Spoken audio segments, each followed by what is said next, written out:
Limang iwasan kapag may pera ka na. Una, iwasang maging maluho. Kasi kapag tumaas ang lifestyle natin, kahit na gaano kalaki ang pera natin, pwede pa rin tong maubos. Kaya nga, merong mga nananalo sa loto. Kapag walang disiplina sa paghawak ng pera, mas lalo pa silang nababaon sa utang bukod sa nauubos na agad nila ang kanilang napanalunan. And pangalawa, iwasang mabaon sa utang.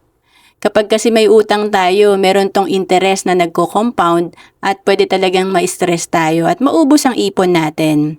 And pangatlo, iwasang malulong sa bisyo.